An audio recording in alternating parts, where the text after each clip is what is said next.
ini 22 Agustus 2021, diangkat dari Mazmur 34, diawali dari ayat 12 hingga ayat 18. Mazmur 34 diawali dari ayat 12 hingga ayat 18. Kami akan membacakan dari depan. Bapak Ibu mendengarkan atau membaca di dalam hati di Alkitab yang tertera di hadapan Bapak Ibu bersama dengan muda-mudi. Demikian firman Tuhan. Dalam perlindungan Tuhan, marilah anak-anak, dengarkanlah aku. Takut akan Tuhan akan kuajarkan kepadamu.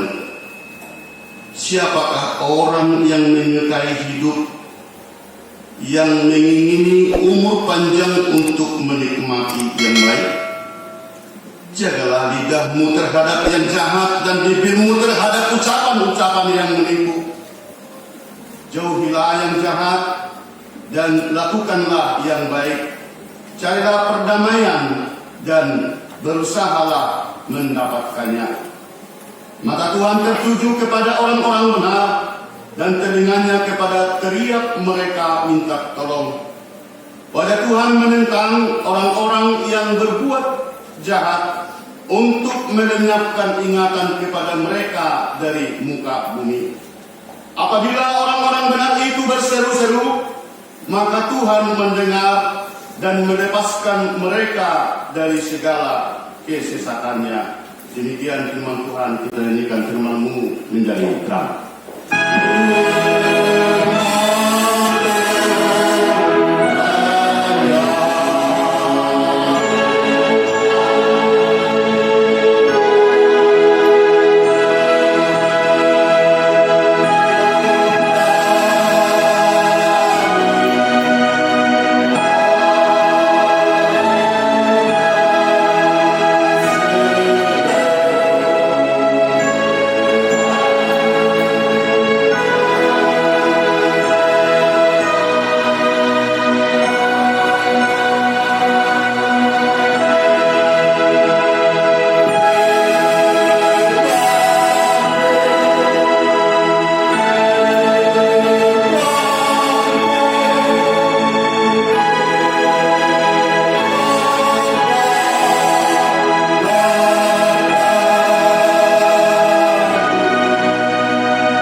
Sangat pantas dan seharusnya kita bersyukur pada hari ini karena anugerah Tuhan bisa memberangkatkan kita dari rumah masing-masing ke gereja kita ini untuk memuji dan memuliakan nama Tuhan. Kemarin sekitar jam 3 saya ditelepon oleh Indang Pendeta.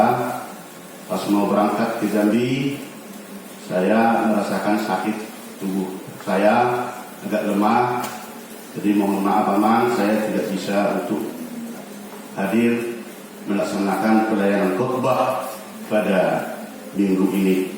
Dari Bapak Ibu, tanpa mengurangi ketulusan dan kesucian niat kita untuk memuji dan memuliakan nama Tuhan, izinkan kami menyampaikan firman Tuhan pada ibadah kita saat ini yang bertemakan orang benar di mata Tuhan atau halak nasitong di adopan di debata. Bapak Ibu dan Budi yang dikasihi oleh Tuhan, sebelum kita melangkah dari firman Tuhan yang sudah kita bacakan itu tadi, saya ada teringat suatu ilustrasi kejadian beberapa tahun yang lewat terhadap orang yang KKN. KKN yang dimaksud di sini di dalam ilustrasi ini bukan korupsi, kolusi dan nepotisme, tetapi ilustrasi yang terjadi ini adalah kuliah kerja nyata. Itu jelas berbeda kalau KKN korupsi, kolusi dan nepotisme dengan kuliah kerja nyata. Kuliah kerja nyata dilaksanakan oleh para mahasiswa-mahasiswi, yaitu fakultas jurusan hukum. Penugasan dari kampus mereka harus melaksanakan kuliah kerja nyata suatu desa yang ada di tempat mereka, di suatu desa yang terpencil, untuk melaksanakan tugas mereka selaku mahasiswa-mahasiswi yang akan menyusun skripsi. Bapak Ibu yang dikasihi oleh Tuhan, di saat itu ketepatan kemarau berkepanjangan. Di saat itu begitu sulit mencari air. Maka di dalam terik matahari yang dingin itu keras, mereka dengan berjalan kaki serombongan daripada mahasiswa-mahasiswa ini memohon bantuan dari masyarakat setempat. Pak, bisa kami minta tolong, minta air minum.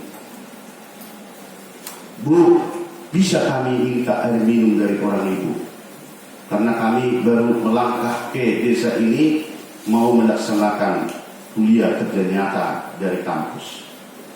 Apa yang terjadi Bapak Ibu? Orang yang ada di kampung itu yang lagi terbuka rumahnya tidak ada yang memberikan. Kenapa? Karena mereka juga begitu sulit, begitu susah mencari air di saat itu.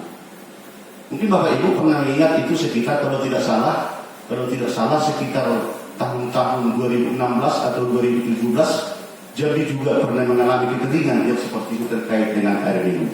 Kira-kira seperti itulah yang terjadi, yang dialami oleh mahasiswa-mahasiswi ini.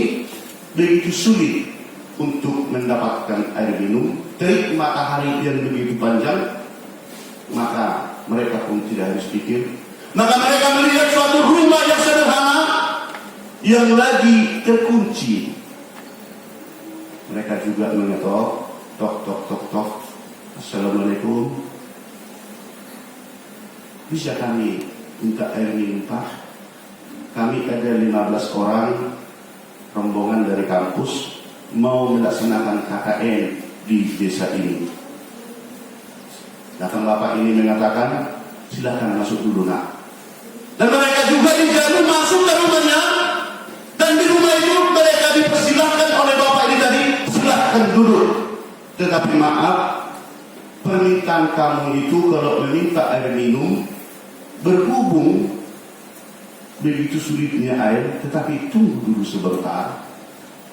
Duduklah dulu di sini. Apa yang terjadi Bapak Ibu? Bapak ini pun pergi ke belakang rumahnya. Dia ambil barang dan dia memanjat kelapa. Dijatuhkanlah kelapa ini sekitar 15 buah, 15 biji. Dan kelapa ini pun dipotong oleh bapak ini tadi, semuanya dimasukkan satu gelas dan diberikanlah ini terhadap mahasiswa yang 15 orang ini tadi. Ini nak, karena air begitu sulit, saya sudah pakai kelapa dari belakang dan airnya inilah kalian minum. Tapi yang dikasih oleh Tuhan, ada 10 orang yang lagi standby di depan rumahnya. Mahasiswa-mahasiswa ini memintakan, tidak ada yang memberikan karena sulitnya air. Tetapi bapak yang satu ini mempunyai suatu situasi kebenaran. Mereka ini sudah haus dan dia pun pergi memanjat kelapa. Dan dipotong kelapa ini tadi, disuduhkan airnya terhadap mahasiswa-mahasiswi ini tadi. Datang seorang di antara mereka yang bernama Jona. Pak, berapa harga air kelapa yang Bapak kamu kasih itu tadi? Bapak ini menjawab, tidak usah bayar nak. Hanya itulah yang bisa saya berikan terhadap kamu pada saat ini. Dengan rasa syukur yang begitu besar, Jonah betul-betul itu merasakan kebanggaan bahwa Tuhan itu maha baik dan maha benar. Sehingga mereka pun pergi ke tempat untuk membuatkan kemah daripada kawan-kawan mereka, mahasiswa-mahasiswa itu tadi. Sebulan kemudian Bapak Ibu yang dikasih oleh Tuhan, mereka pun pindah dari kampung ini. Dan ternyata 5 tahun kemudian anak daripada bapak ini tadi tersandung, terkasus oleh suatu kejadian yang sangat memprihatinkan. Bapak ini tadi mempunyai suatu anak, hanya anak satu-satunya, dan istrinya sudah lama meninggal. Apa yang terjadi Bapak Ibu? Ketepatan bapak ini pergi ke luar kota dalam rangka urusan adat, tinggalnya anaknya semata wayang itu di rumah. Ada orang yang lagi dikejar-kejar pihak kepolisian yang melaksanakan peredaran barang terlarang. Ya maaf, itu yang dikatakan barang terlarang biasanya itu seperti narkoba. Di dalam pengejaran itu tadi, karena rumah itu dari terbuka, maka si pengedar barang terlarang ini tadi masuk ke rumah itu dan bersembunyi, dan diletakkanlah di rumah itu suatu bungkusan yang bernilai ratusan juta, itu barang haram tadi. Bisa kita lihat kalau kita pergi ke Polda atau ke Polsek, di situ ada, maaf, itu ada anjing-anjing pelacak. Besoknya si ini pun meninggalkan barang itu tadi dan dia pun kabur dari belakang. Barang itu disimpan di kamar daripada bapak itu tadi. Apa yang terjadi? Orang tua itu tadi belum pulang ke rumahnya, tetapi pihak kepolisian membawa anjing pelacak. Terciumlah bahwa narkoba itu tadi, barang terlarang itu tadi ada di rumah bapak itu tadi. Sehingga karena tidak tahu dari mana asal muasal kedatangan paket itu tadi, anaknya itu pun dibukai. Dan sudah semuanya barang itu tadi kena daripada kertas tangan. Datang pihak kepolisian dengan petunjuk dan istilahnya itu penciuman daripada anjing pelacak itu tadi, maka langsung dituju ke rumah itu. Maka pihak kepolisian pun langsung membobol anak bapak itu tadi dan dibawa untuk pemeriksaan. Apa yang terjadi Bapak Ibu yang dikasih oleh Tuhan? Ternyata proses demi proses terjadi bahwa anak bapak itu menjadi tersangka. Dan sudah disampaikan ke pengadilan karena tidak ada saksi-saksi kunci yang membenarkan pengakuan daripada anak bapak ini tadi bahwa saya tidak tahu menahu dengan paket yang ada di kamar saya, bahwa ada paket narkoba ada di kamar saya. Ternyata Bapak Ibu yang dikasihi oleh Tuhan, tiba waktu untuk sidang yang sudah diponis akan dipenjara 10 tahun. Datang orang itu tadi dengan anaknya yang sudah digiring dari sel, dan ternyata ketua pengadilan di saat itu sudah dipegang oleh Jonah. Dilihat, kenapa bapak itu datang ke sini? Kenapa bapak itu harus menyaksikan persidangan ini? Apa yang terjadi? Langsung tersentuh, teringat dengan segelas air kelapa yang disuguhkan, yang diberikan oleh orang tua kita. Bapak Ibu yang dikasihi oleh Tuhan, ini sudah jarang terjadi kalau penegakan kebenaran. Kalau sudah diponis 10 tahun, itu bagaimanapun situasinya, kalau sudah ada ponis 10 tahun, bagaimanapun kondisinya, lobi-lobi pendekatan-pendekatan paling-paling berkurang setengah. Tetapi apa yang terjadi? Bahwa Jona memikirkan mempunyai suatu kebenaran yang dari Tuhan, menyelidiki, mencari tahu bagaimana kebenaran kesaksian daripada anak orang tua itu tadi, yang beretika baik, yang berhati mulia, yang mau membantu orang dengan kemampuannya. Maka dengan penelusuran, pencari data dan fakta yang sebenarnya, dibenarkan bahwa ditemukan kedatangan daripada paket narkoba itu tadi ke kamarnya adalah tanpa sepengetahuan anak daripada bapak tadi. Begitu melihat seperti itu, orang tua itu tadi pun menangis meraung-raung, dan Jona pun bertanya, "Pak, Bapak masih ingat saya?" Karena wajah dengan proses 5 tahun yang sudah menjadi ketua di dalam pengadilan itu tadi, cara pun sudah berbeda. Sepertinya aku ingat, sepertinya lupa, begitu kata orang tadi.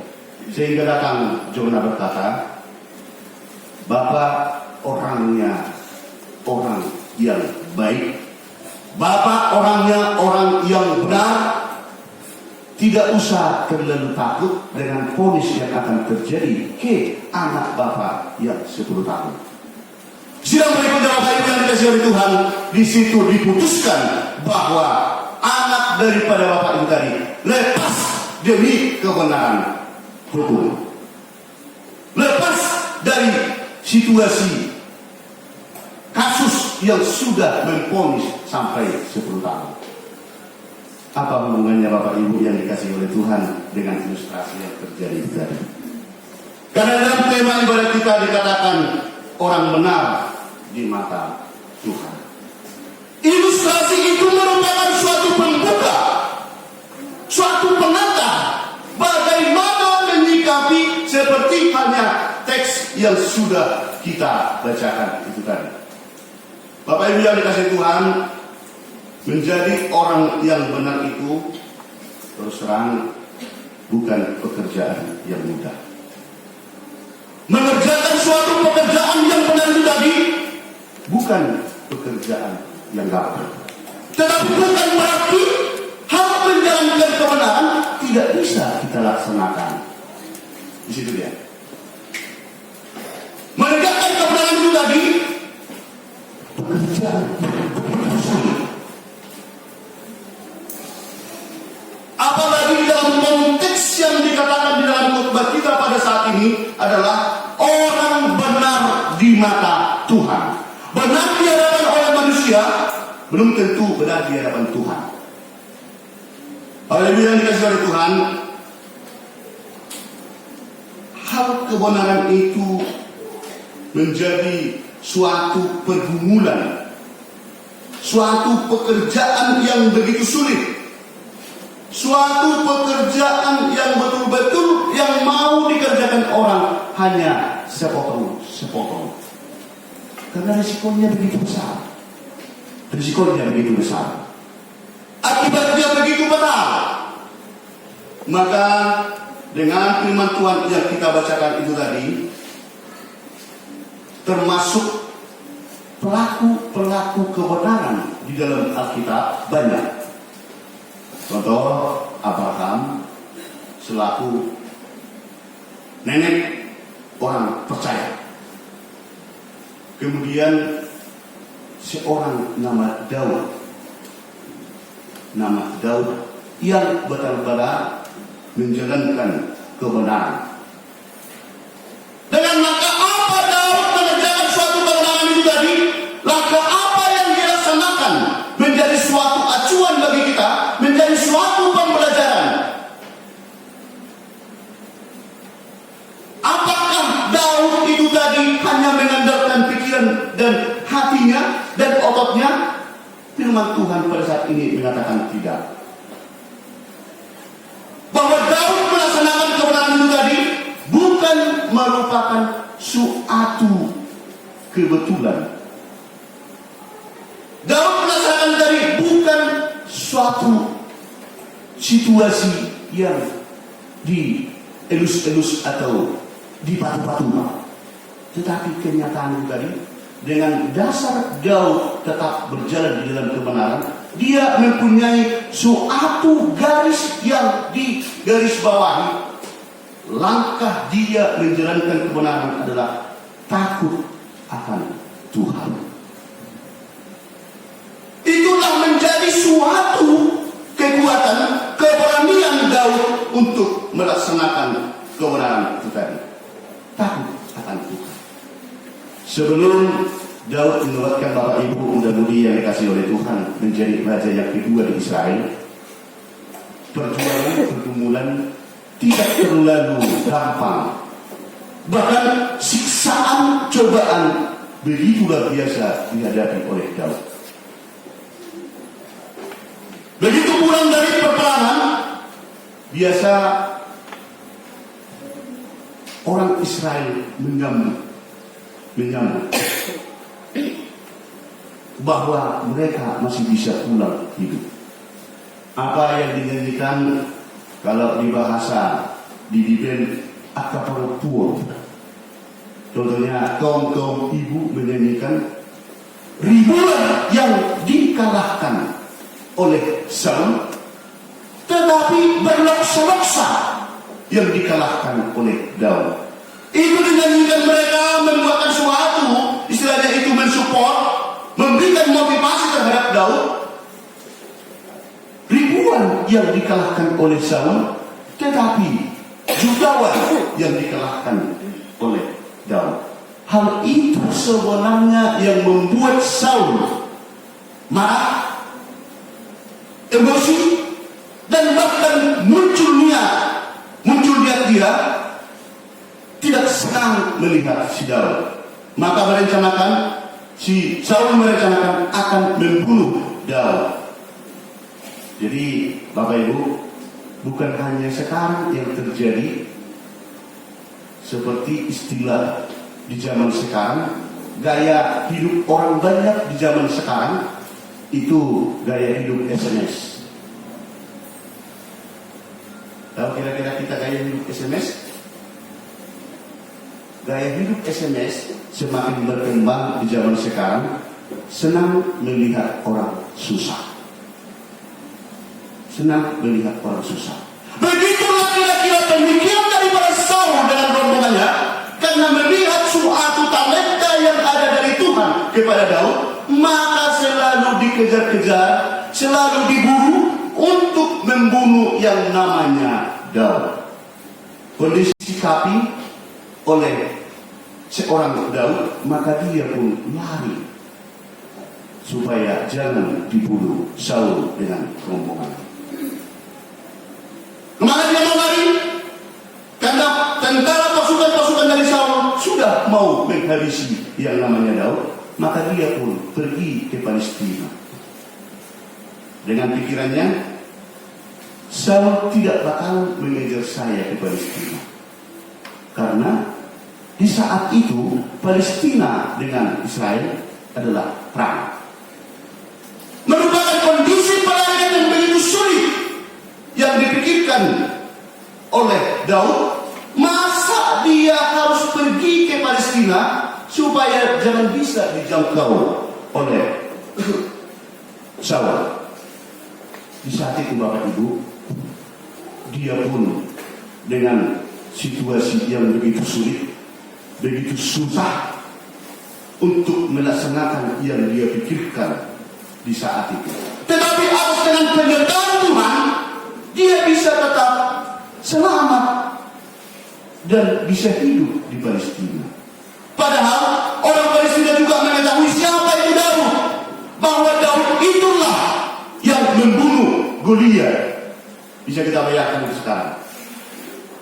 Goliat yang begitu besar dibunuh oleh Daud di saat pertempuran, tetapi harus ke situ Daud bersembunyi.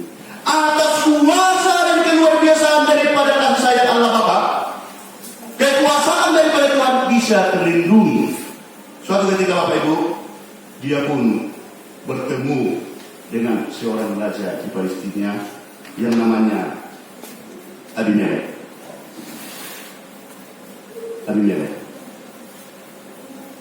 Di tempat persembunyiannya ketemu dengan Abimelek. Bagaimana caranya? Ini merupakan suatu yang tidak bisa terpikirkan, yang tidak bisa disikapi kalau hanya memikirkan dengan pikiran sendiri, karena dia pasti mati. Dia sendiri ada di Palestina ketemu dengan Raja Yehuda. Maka si Daud membuatkan suatu cara, dia seperti orang gila. Orang gila. Begitu bertemu dengan tentara-tentara daripada Raja Abimelek itu tadi dengan pasukannya, dia membuatkan seperti orang tidak waras. Tidak waras, sehingga tidak jadi dibunuh. Tidak jadi dibunuh. Ini sudah gila.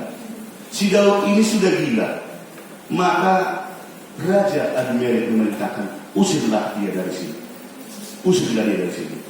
Diusirlah itu Daud keluar dari kekuasaan yang dipimpin oleh Abimelek. Bapak Ibu yang dikasih oleh Tuhan, dengan proses perjalanan yang singkat itu tadi, kita sudah bisa melihat apakah itu merupakan suatu kehebatan seorang Daud? Apakah itu merupakan suatu kepintaran dari Daud? Apakah itu hanya merupakan suatu tenaga yang datang dari Daud? Jawabnya tidak. Dan dasar itulah Bapak Ibu, di khotbah yang kita bacakan ini tadi, mengajari kita, mengajak kita, dan tetap memberikan arahan kepada kita supaya tetaplah berjalan di dalam kebenaran. Siapakah orang yang menyukai hidup, yang mengingini umur panjang untuk menikmati yang baik, jagalah lidah. Dengan kondisi yang seperti tadi dikatakan, pesan daripada khotbah kita pada saat ini itu yang mengatakan tadi, jagalah ucapan. Yang kita bacakan tadi, jagalah lidah, berarti berbicara supaya tetap sesuai dengan kebenaran. Dulu di saat Alkitab ini ada orang berbicara masih hanya dengan daya ucap atau melalui lidah dan mulut. Makanya dikatakan jagalah lidah. Di saat itu jari-jari belum begitu berfungsi. Tetapi sekarang apa yang terjadi sesuai dengan era globalisasi perdagangan bebas, peningkatan daripada kemajuan teknologi di dunia ini, termasuk di negara kita, sekarang yang berbicara bukan hanya lidah lagi atau mulut. Sudah lebih banyak berbicara jari-jari sekarang Bapak Ibu. Yang dituangkan hasil pembicaraan itu tadi melalui media sosial, Instagram, YouTube, Facebook, Line, Messenger. Itu pekerjaan daripada jari. Kita berbicara bukan pakai mulut lagi, tetapi membuatkan suatu yang sangat-sangat melanggar sesuai dengan kebenaran yang dikehendaki oleh Tuhan. Ada orang yang berbicara kalau ketemu dengan kita baik-baik saja, tetapi kita sampai di rumah kita buka akun kita, sudah kita lihat di situ betul-betul pembicaraan yang pedas, pembicaraan pembohongan dan penipuan sudah terjadi melalui daya ucapnya dia, melalui jari-jarinya. Maka firman Tuhan sekarang ini menekankan kepada kita agar kita menjaga setiap hari-hari kita berbicara dengan seluruh kapasitas yang kita miliki. Tetapi walaupun situasinya dikatakan seperti yang kita bacakan itu tadi, supaya menjaga lidah, bukan berarti hanya melalui pembicaraan kita yang kita jaga, supaya tetap pembicaraan kita berjalan dengan kebenaran, tetapi seluruh action ataupun kapasitas yang kita miliki, termasuk mempergunakan jari-jari kita membuatkan suatu kerusuhan, membuatkan suatu kekecewaan, membuatkan suatu pembohongan ke publik melalui janji kita. Itu yang pertama, Bapak Ibu yang dikasihi oleh Tuhan. Kemudian dikatakan yang kedua, berubahlah dengan dari ketidakbenaran dan melaksanakan kebenaran. Bapak Ibu yang dikasihi oleh Tuhan, jauhilah yang jahat dan lakukanlah yang baik. Carilah perdamaian dan berusahalah mendapatkannya. Tadi di awalnya sudah kita katakan, mengerjakan yang benar itu merupakan pekerjaan yang begitu sulit. Mungkin kalau kita pun diarahkan saling pandang, sudahkah yang kamu kerjakan itu benar? Saling pandangan. Sudahkah yang kamu kerjakan itu benar? Sudahkah kita pandang diri kita sendiri? Sudahkah yang saya kerjakan itu di dalam hari-hari perjalanan hidup saya benar? Belum. Kenapa? Karena saya mau melaksanakan kebenaran itu tadi di depan. Yang mau melawan saya sudah langsung berbondong-bondong. Di samping yang mau menyerang saya sudah langsung berkumpul-kumpul.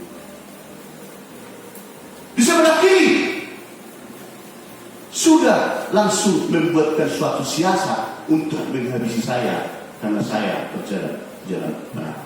Tetapi firman Tuhan dengan tegas mengatakan yang seperti ini, berubahlah dari ketidakbenaran yang sudah ada dan laksanakanlah kebenaran.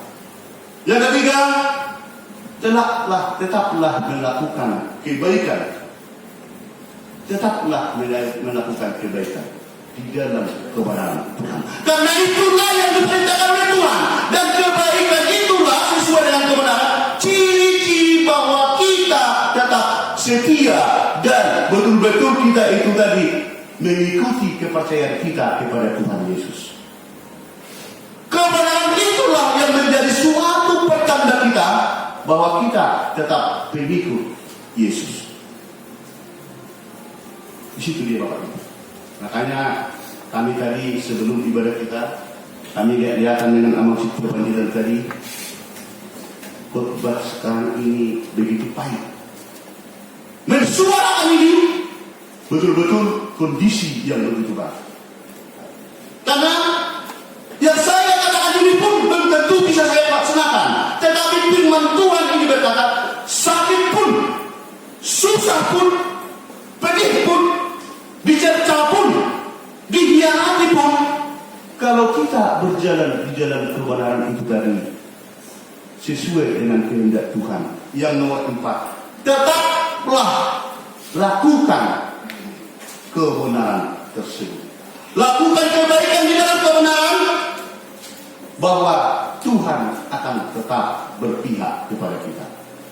Okelah begitu sakit, okelah begitu sulit,